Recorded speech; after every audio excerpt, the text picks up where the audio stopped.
महाराष्ट्रातील number 1 TV channel आवाज TV, आवाज आपल्या सर्वांचा।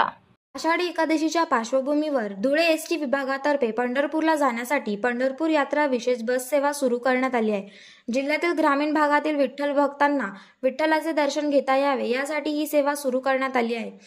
या यात्रा उत्सवासाठी धुळे विभागातून तब्बल 250 एसटी बसेसचे नियोजन करण्यात आलं असून दर तासाला पंढरपूर यात्रेसाठी या बसेस सोडण्यात येणार आहेत।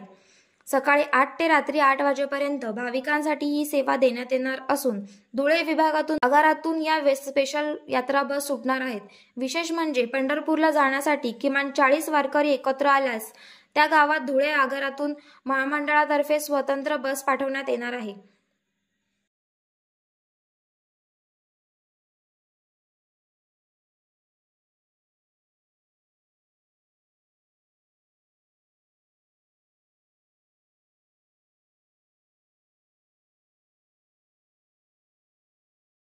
कृष्ण हरी या ठिकाणी दरवर्षाप्रमाणे वारकरी संप्रदाय व एसटी महामंडळ यांच्या वतीने पंढरपूरला जाणाऱ्या पहिल्या एसटीचं पूजन आपण दरवर्षी या ठिकाणी करत असतो।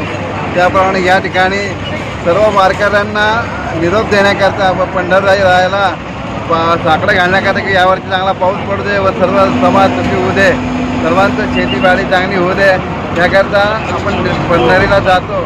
त्या ठिकाणी देवाचं नामस्मरण करतो। आपल्यामध्ये जे दुर्गुण आहेत, जे व्यसन आहेत ते त्या ठिकाणी चंद्रभागेमध्ये सोडून आपण या ठिकाणी विठ्ठलाचं नामस्मरण करावं अशी सर्वांना विनंती वारकरी संप्रदायातर्फे करण्यात येत आहे। तरी अवश्य सर्वांनी त्याचा आचरण करावं अशी सर्वांना विनंती। रोजच्या ताज्या घडामोडींसाठी आवाज टीव्हीला सबस्क्राईब करा आणि बेल आयकॉन प्रेस करा।